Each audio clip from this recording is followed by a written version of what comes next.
Deus maravilhoso. Santo é o Senhor.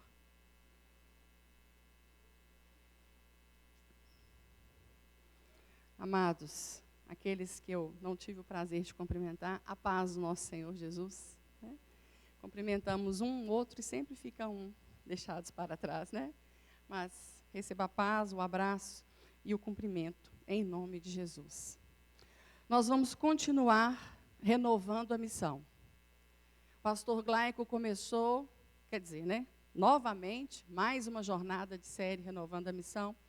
E o pastor Glaico falou da importância da comunhão entre os irmãos. A pastora Dilma, semana passada, falou sobre evangelizar em tempos difíceis. E hoje nós vamos falar em avivando os dons. E nós vamos usar o texto base, 2 Timóteo, capítulo 1, versículos 6 e 7. Por esse motivo, uma vez mais, quero encorajar-te que reavives o dom de Deus que habita em ti, mediante a imposição das minhas mãos. Porquanto, Deus não nos concedeu espírito de covardia, mas de poder, de amor e de equilíbrio. Eu gostaria de fazer a leitura até o 14, porque é uma leitura boa de se fazer. Abre mais o nosso entendimento. Vamos prosseguir então no 8. Assim sendo, não te envergonhes do testemunho de nosso Senhor, nem de mim, prisioneiro dele. Pelo contrário, participa comigo dos sofrimentos pela causa do Evangelho, conforme o poder de Deus. Obrigada, querida. Pois ele nos salvou e nos chamou com uma santa vocação, não em virtude das nossas obras, mas em função da sua própria determinação e graça. Esta graça nos foi outorgada em Cristo Jesus desde os tempos eternos. E que nesses dias se manifestou pelo aparecimento de nosso Salvador Cristo Jesus, que aniquilou a morte e trouxe à luz a vida e a imortalidade por intermédio do Evangelho. Deste Evangelho fui constituído pregador, apóstolo e mestre. Por essa causa também sofro, todavia não me envergonho, porquanto sei em quem tenho crido e estou plenamente convicto de que Ele é poderoso para guardar o que lhe confiei até aquele dia. Preserva com fé e amor em Cristo Jesus o exemplo da sã teologia que observaste em mim. Guarda o bom tesouro com a ajuda do Espírito Santo que habita em nós. Amém. Glorioso Deus, Tu és um Deus soberano, majestoso, Senhor das nossas vidas. Obrigada por essa palavra que já gera vida em nós. Obrigada, Pai, porque fazemos a leitura e entendemos pelo poder do Teu Espírito. Mas de uma forma bem maravilhosa, Senhor. Ministra na nossa mente, ministra no nosso coração agora o que vai ser ensinado. Ó Deus, que os nossos pensamentos estejam aqui. Tira do nosso meio, Deus, as preocupações. Às vezes estamos aqui cultuando ao Senhor, mas a mente ela começa a vagar numa preocupação a outra. Uma preocupação com os compromissos da segunda-feira, uma preocupação com quem está em casa. Ó Deus, não permita que façamos isso, Senhor. Queremos estar aqui totalmente atentos à Tua voz. Não queremos estar simplesmente com um corpo presente e uma mente longe daqui, que é tão fácil, Senhor. Mas nós pedimos ao Senhor nesta noite, pela misericórdia do Senhor e a graça do Senhor, que nós possamos ouvir a Tua palavra, entender a Tua palavra e praticar a Tua palavra. Senhor, não queremos ser meros ouvintes, Senhor, mas queremos ser praticantes. Em nome de Jesus. Amém. Amados, Paulo, ele começa o versículo 6. Paulo começa o versículo 6 dizendo assim, olha, por esta razão. E aí nós perguntamos, que razão é essa que Paulo está dizendo? A resposta está no versículo 5. A razão do que ele escreve o 6 está no 5. Ele escreve o versículo 5 assim, olha, recordo-me da sua fé não fingida, que primeiro habitou em sua avó Lóide e em sua avó Lóide e sua mãe Eunice. E estou convencido de que também habita em você. Possivelmente, Paulo, na primeira viagem dele, ele teve a oportunidade de conhecer a mãe e a avó de Timóteo. Timóteo já era conhecido e respeitado como um jovem cristão e um homem de fé.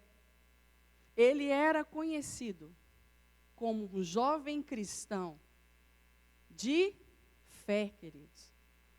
Que nós possamos ser reconhecidos por sermos pessoas cristãs que exercem a palavra e que sejamos pessoas de fé.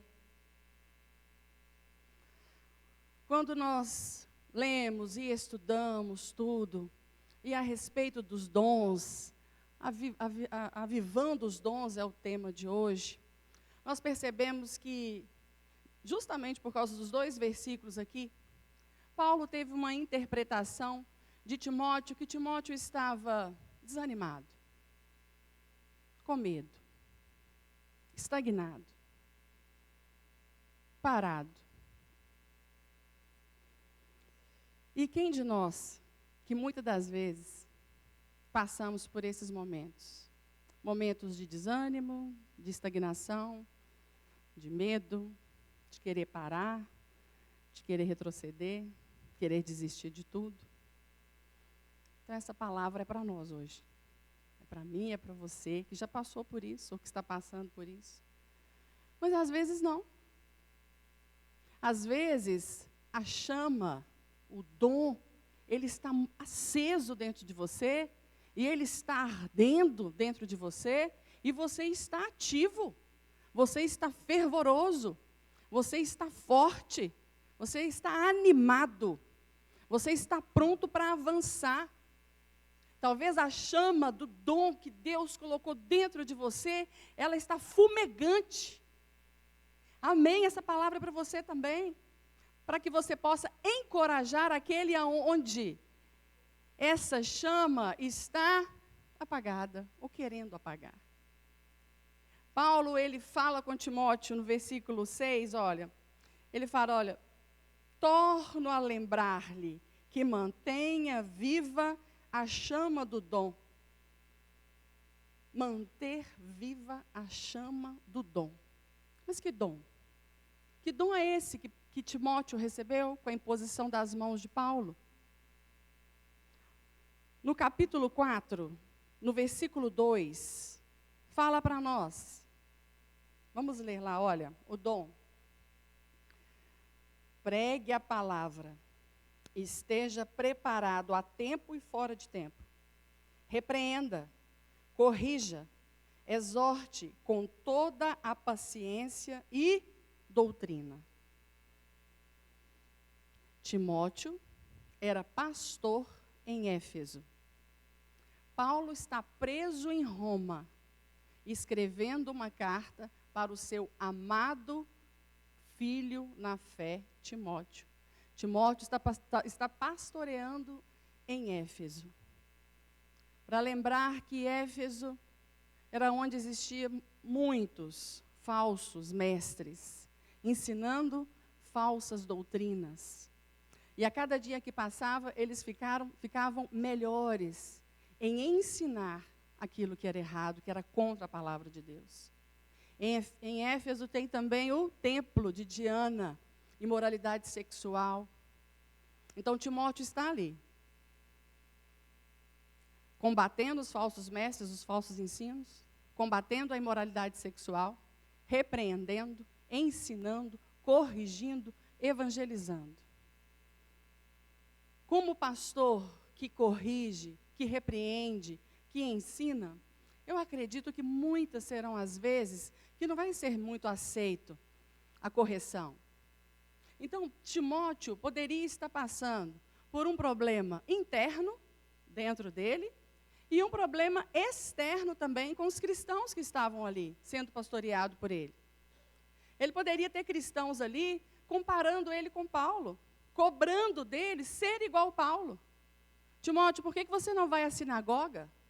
Por que você não prega a todo tempo? Timóteo, por que você não age dessa forma? Queridos, quando nós estudamos, não tem um relato de nenhum milagre de Timóteo. E Paulo, vários. E ele poderia estar sendo cobrado por isso. Timóteo, por que você não ora sobre os enfermos? Timóteo, cadê sua eloquência para pregar? Timóteo, vai às sinagogas e lá você tem que ter um discurso pronto, como Paulo tinha. E quanto mais cobrança, quanto mais comparação, mais desânimo, possivelmente a pessoa possa desenvolver. Todos nós, queridos, recebemos um dom de Deus, assim que nós somos salvos. O Senhor derrama sobre nós dons espirituais. E sobre a vida de Timóteo foi assim. Ele recebeu um dom espiritual extraordinário para ser pastor. Um jovem possuía enfermidades e pastoreando em um lugar com essas situações. E nessa situação aqui, a igreja era perseguida. A igreja estava sendo perseguida, cristãos estavam sendo mortos. Se esse cristão era judeu ou gentio, ele era queimado em praça pública. Se esse cristão era romano, ele tinha um privilégio. Ele era decapitado. Mas o certo é que todo cristão era morto. Havia essa perseguição. E essa perseguição chegou a Paulo. Paulo escreve essa carta emotivo, se despedindo. Paulo sabia que daqui era o martírio. Ele sabia que daqui era a morte. Ele estava preso, não numa casa como antes, mas ele estava preso numa masmorra, numa prisão fria, suja, escura. Era aqui que Paulo estava. Paulo está nessa circunstância, escrevendo uma carta para animar o filho da fé dele. Como seria, talvez, você escrevendo essa carta? Ou eu escrevendo essa carta? Como nós poderíamos escrever essa carta? Será que não escreveríamos dizendo assim: olha aqui, Timóteo, eu estou preso em uma prisão suja, fria, fui traído, estou sozinho, abandonado. As pessoas que eu servi são pessoas ingratas. E eu estou aqui, algemado dentro dessa prisão. Os pais na fé falam, os pais da igreja dizem que Paulo, ele estava algemado com um peso nas costas dele. Onde ele andava, ele carregava esse peso. Então eu estou aqui, com frio, com fome, sofrendo privações, sozinho, encarcerado. Timóteo, e eu ainda estou preso injustamente. Meu filho, você é jovem, enfermo, vai viver a sua juventude, vai cuidar da sua saúde. Depois, mais adiante, você pensa em servir a Cristo. Depois que você for curado dessa enfermidade sua, depois, Timóteo, que você casar, vier ter filhos, depois que você conquistar a sua vida profissional, depois que você estiver bem financeiramente, Timóteo, depois, Timóteo, quando você já estiver numa fase de tranquilidade financeira, tranquilidade em relacionamento, a sua saúde boa, daí então, Timóteo, só depois de resolver tudo isso, aí você começa então a exercer o seu dom. Queridos, mas não foi assim que ele escreveu, não? Talvez nós escreveríamos assim, mas não foi assim que Paulo escreveu. Paulo diz para ele: olha, eu estou preso, mas eu não me envergonho do Evangelho. Eu estou aqui, sei que vou para o martírio, sei que irei ser morto, mas glorificado seja Deus, o Pai Todo-Poderoso. Glorificado é Jesus Cristo, que me salvou. Jesus Cristo que deu a vida por mim, que perdoou os meus pecados, lavou e me purificou e me remiu. Eu estou aqui, sei que serei morto injustamente, acusado por Nero, várias acusações criminosas. Nenhuma delas cometi, mas morrer para mim aqui é lucro, Timóteo. Decapitado aqui, mas os olhos abertos diante de Jesus, morrer para mim é lucro, Timóteo. Timóteo, vale a pena servir Jesus Cristo? Ele fala, acende o dom que há em você. Queridos, são vários dons que nós temos. Temos dons de sabedoria, dons de conhecimento, dons de liderança, dons de exortação, dons de ensino, dons de misericórdia, fé, ajuda. Vários dons. Todos eles foram derramados sobre as nossas vidas. Esse dom é para quê? Para edificar a igreja, para servir o outro e para glorificar o nome do Senhor. Todos os dons que nós recebemos é para servir o corpo, servir a igreja, servir os irmãos, edificar a igreja. Para a glória de Deus. O dom de fé, queridos, não é a fé da salvação, mas é o dom de fé da oração. Tem pessoas, queridos, que têm o dom de intercessão. Elas intercedem, elas oram, elas buscam, porque elas têm fé que Deus Todo-Poderoso está ouvindo aquela oração. E elas intercedem dia e noite. Paulo fala que intercede por Timóteo dia e noite. A fé da oração de crer que Deus está ouvindo a nossa oração. Tem pessoas que têm o dom do discernimento de espírito, um dom tão necessário nos dias de hoje dentro da igreja, onde é pregada tanta heresia, é pregada tanta coisa errada, onde Satanás levanta com tanto falso ensino.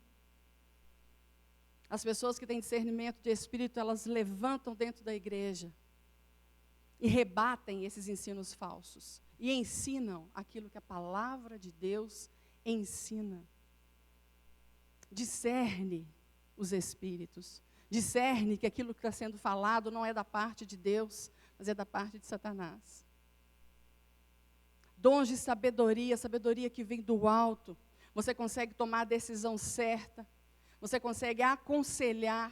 Esse aconselhamento, ele vem com sabedoria, com graça, com prudência. Uma habilidade que Deus derrama sobre nós, a sabedoria, dizer a coisa certa na hora certa. Saber como dizer para não ser mal interpretado, para a coisa não ficar mais difícil do que já está. O dom de ensino, tem pessoas que elas têm uma facilidade e uma forma tão eficaz de explicar a palavra, que você consegue entender.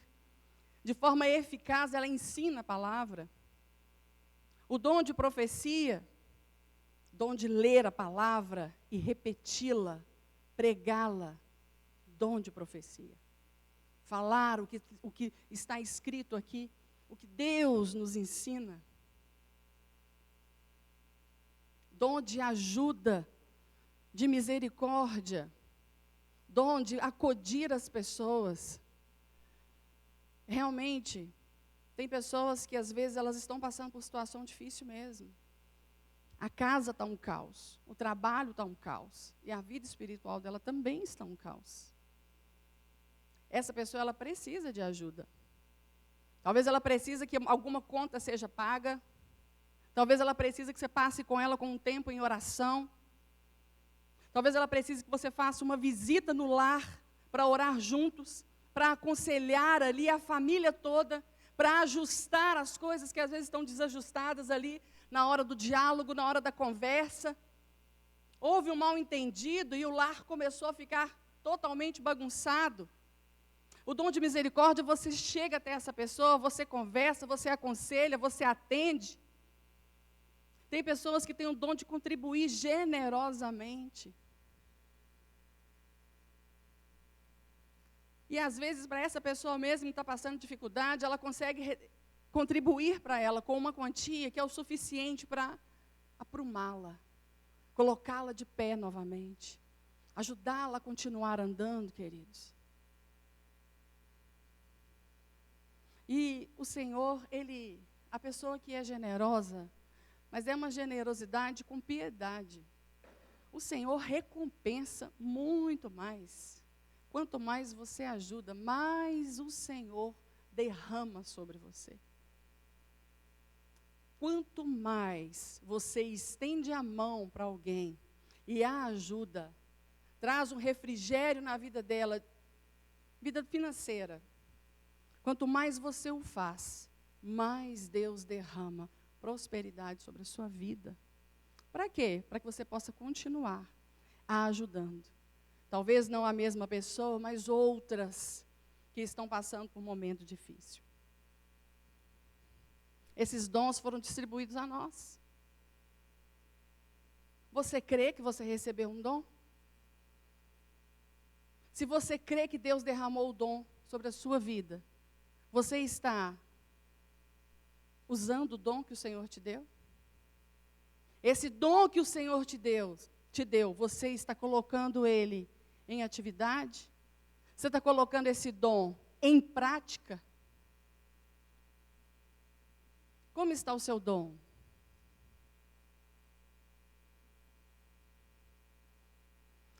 Bom, o dom de Timóteo possivelmente estava apagando, porque Paulo o manda manter aceso. Aí talvez você faça a pergunta, mas eu não sei se eu tenho um dom. Que dom? Como que eu vou saber o meu dom? Como é que eu vou saber se o meu dom está apagado ou não? Queridos, para você descobrir o seu dom, você tem que servir. Você tem que servir e você tem que servir. Somente servindo é que você vai descobrir qual que é o seu dom. Talvez você chegue aqui e fale assim, eu gostaria de fazer parte do louvor, eu gostaria de servir aqui. Ok, queridos, vão avaliar se você consegue fazer isso, se você tem habilidade para isso. E é claro que vai vir um retorno, positivo ou negativo, a respeito disso. Mas nós precisamos ter maturidade para receber o retorno que vai vir.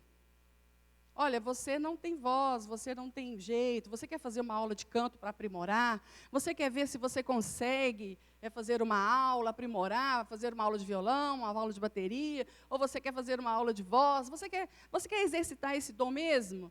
Isso está dentro do seu coração? Você quer trabalhar nisso então, para ver se você consegue aperfeiçoar e então avançar nesse dom? Aí, às vezes, a resposta da pessoa é não. Não, porque ela não aceita aquela resposta negativa, de que ela precisa trabalhar aquele dom. Talvez você quer servir no Jetro e você chega e fala, eu gostaria de servir. E há um retorno que você precisa melhorar um pouco aquilo que você está fazendo, você precisa ter mais compromisso com o horário, que você precisa estudar mais a palavra, porque você serve, você precisa ter mais compromisso. E às vezes você recebe esse retorno e você já não aceita mais, queridos. Nós temos que estar preparados para servir e sermos criticados, para podermos crescer, para buscar arduamente servir com excelência.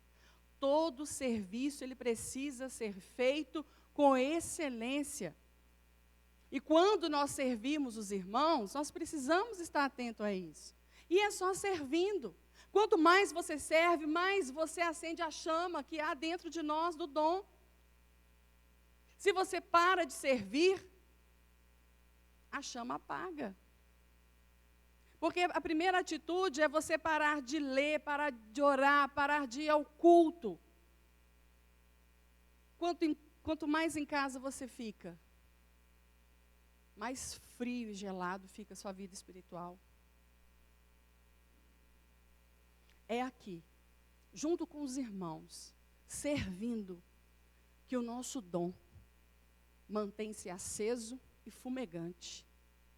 É aqui, buscando a palavra de Deus, buscando a presença de Deus, buscando sermos cheios do Espírito Santo, que essa chama vai se manter acesa, queridos.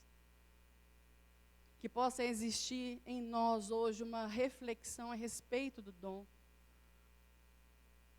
Eu acredito muito que a gente também, a gente costuma ver uma pessoa e a gente consegue identificar o dom dela, não é assim? Você olha e fala assim, fulano tem um dom disso.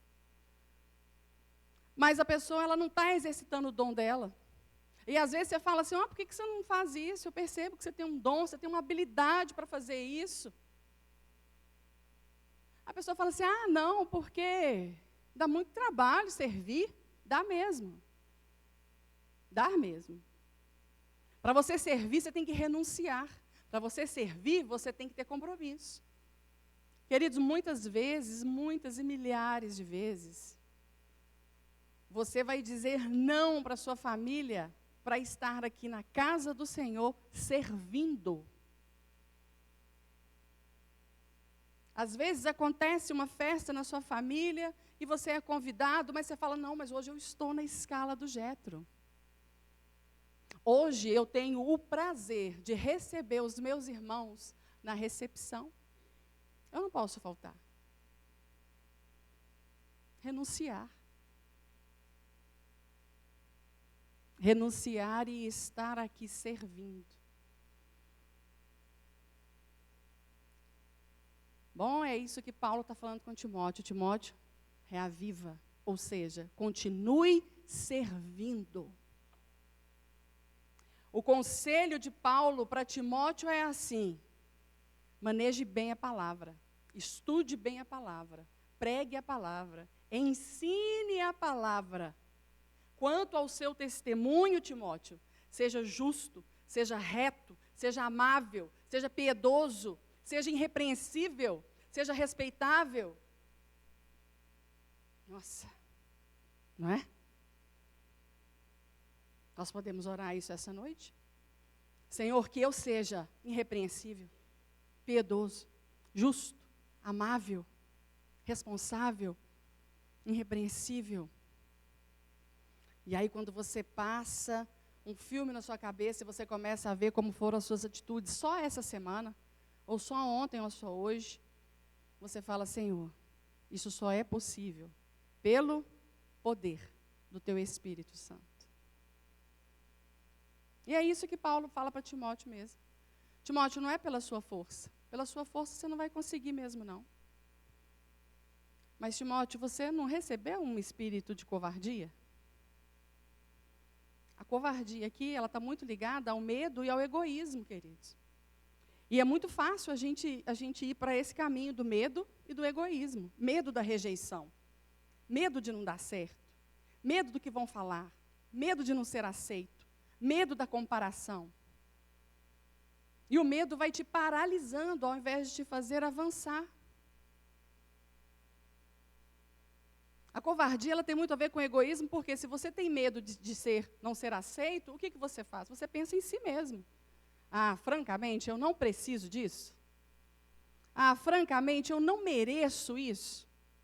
Quanta ingratidão, quanta injustiça, quanta humilhação. Não, eu não mereço isso. Covardia, queridos. Covardia, egoísmo.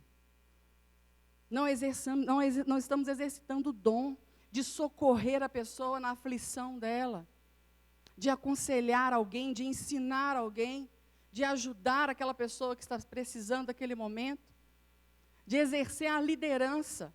Quantas pessoas que nós olhamos, é palpável a liderança que ela tem nata, ela já nasce com a liderança. E o que é liderar? É você levantar várias pessoas em prol de um objetivo. E dentro da igreja, esse objetivo é santo. Esse objetivo é para o evangelho avançar. Mas liderar dá trabalho mesmo, porque você tem que estudar, você tem que se planejar.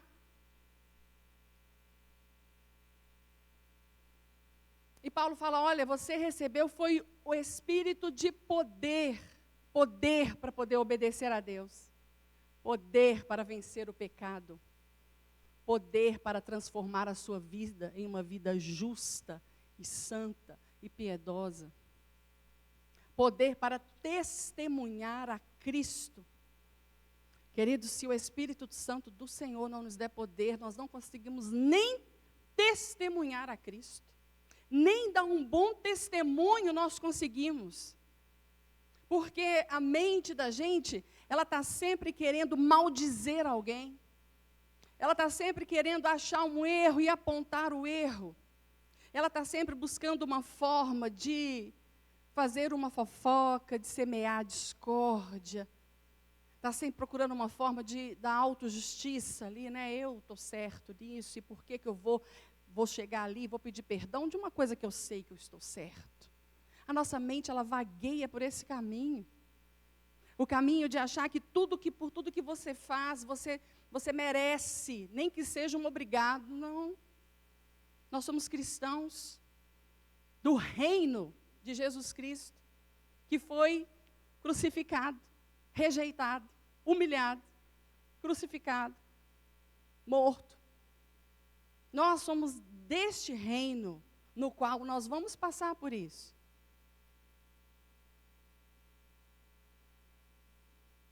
E é o poder do Espírito que trabalha em nós e nós conseguimos vencer o pecado.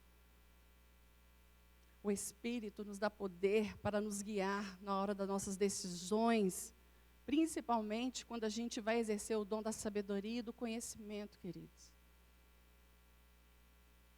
O poder do Espírito sobre nós, nos tornando piedosos, generosos. Paulo fala com Timóteo assim: olha, Timóteo, o que está sobre a sua vida é o Espírito do amor. O Espírito do amor dentro de nós, ele busca o bem-estar do próximo. Ele busca agradar a Deus. Ele busca viver os frutos do Espírito. Ele busca a longanimidade, a benignidade. Às vezes não somos benignos, nem longânimos, nem bondosos, porque nós queremos fazer isso para aquelas pessoas que merecem, para aquelas pessoas que nós amamos, aquelas pessoas que estão sempre trocando com a gente. Você faz algo para ela, ela faz algo para você. Você faz algo para ela e ela cresce, ela dá o fruto. E ali você continua sendo longânimo com ela, bondoso, benigno. Mas não é assim não. Precisamos ser assim com todos. Nós somos cristãos e para nós é mais estreito mesmo, é mais difícil mesmo. E se o Espírito Santo não habita em nós, não conseguimos, é olho por olho. Você só vai dar se você receber. Você só vai fazer de acordo com o que aquela pessoa merece. E não é isso que a palavra nos ensina. E não é isso que Paulo está falando a Timóteo. Paulo está lembrando para Timóteo: Timóteo, você recebeu foi o dom do amor. O amor que busca o bem-estar do próximo. O amor que busca agradar a Deus. O amor que é pacífico, generoso, bondoso, longânimo, manso, humilde, amoroso. Nós precisamos ser pessoas amáveis a qualquer lugar e o tempo todo. Às vezes nós entramos dentro de um supermercado, de uma padaria, de um sacolão, nós precisamos ser amáveis ali com os atendentes. Precisamos pregar Jesus para eles que estão ali nos atendendo. Quantas vezes a pessoa, ela te serve, ela te dá um café, e ela nem olha no seu rosto, e você perdeu a oportunidade de cumprimentá-la, e pregar Jesus para ela, e fazer uma oração por ela, porque ela pode estar passando por um momento difícil. Que o Senhor nos encha de amabilidade, que o Senhor nos encha de compaixão, para que nós possamos tratar o outro como o Senhor assim quer que nós façamos. Que nessa noite venha sobre nós, de uma forma extraordinária, esse amor que o Espírito Santo derramou sobre nós, no dia da nossa conversão, no dia da nossa salvação. E que aos poucos vai se esfriando, e você não o alimenta. Porque o que alimenta o amor é o perdão. Quanto mais você perdoa, mais você ama. Quanto mais você deixa para lá, mais você ama. Quanto mais você ajuda, mais você ama. Quanto mais você renuncia o seu bem-estar pelo bem-estar do outro, mais você ama. E mais você está cheio do Espírito. Paulo lembra a Timóteo que ele recebeu o poder de equilíbrio, de moderação. Isso tem a ver com a mente dele. Timóteo, você é disciplinado, você tem um autocontrole. Você faz, todas as prioridades suas são ajustadas, Timóteo. Você tem disciplina espiritual. Você ora, você lê a palavra, você prega a palavra. Você mortifica a sua carne, se consagrando ao Senhor por um tempo, fazendo jejum. Timóteo, você tem o autocontrole. Quando desmerecerem você, quando rejeitarem você, lembre-se quem te chamou. Lembre-se quem te chamou para fazer a obra. Pratique o autocontrole quanto ao pecado, Timóteo. Feche as portas da pornografia. Feche as portas do flerte. Fecha as portas da cantada, das palavras que têm duplo sentido. Fecha as portas da facilidade para o adultério. Fecha as portas para isso. Pratique o autocontrole. Priorize estar na casa do Senhor. Priorize orar. Priorize buscar o reino. Seja intencional em buscar em primeiro lugar o reino de Deus. Timóteo, conduza a sua vida nessa prioridade para que você seja santo, Timóteo. Busque as coisas do alto. Reaviva o dom que está em você. O poder, o amor e o equilíbrio e a moderação. Queridos, quando não temos equilíbrio, quando não temos moderação, o oposto disso é medo e covardia. E o medo e a covardia gera confusão e desordem na nossa mente. Quando entendemos a soberania de Deus, o propósito perfeito de Deus, conseguimos guiar a nossa vida com sabedoria e uma confiança piedosa em Cristo, sabendo que é Ele que faz todas as coisas em nós. Nós mesmos não fazemos nada. O dom é Ele que nos dá. A responsabilidade de manter esse dom aceso é nossa. E para mantermos aceso, nós precisamos andar entre irmãos. Precisamos servir uns aos outros. Viver em comunidade, amando um ao outro, respeitando um ao outro, ajudando um ao outro, praticando os dons espirituais derramados sobre as nossas vidas. E o Senhor é glorificado nisto que praticamos. Aonde o medo tem te paralisado para você não cumprir o dom que o Senhor derramou sobre a sua vida? Aonde o medo tem te paralisado? Aonde você está sendo covarde e não está exercitando o dom que o Senhor mandou? Talvez seja no seu local de trabalho. Você está tendo a oportunidade de levar a palavra, mas você se envergonha de abrir a boca e pregar o Evangelho. Que o Senhor derrame sobre as nossas vidas uma ousadia de falar como Paulo. Não me envergonhe do Evangelho, porque ele é poder de Deus para salvação. Muitas das vezes nós temos que nos posicionar. Vem contar uma mentira para a gente e a gente precisa mudar de rumo para não contribuir com aquela mentira. E o posicionamento é um dom de você testemunhar Cristo na sua vida. Amém, queridos? Vamos ficar sobre os nossos pés e vamos orar?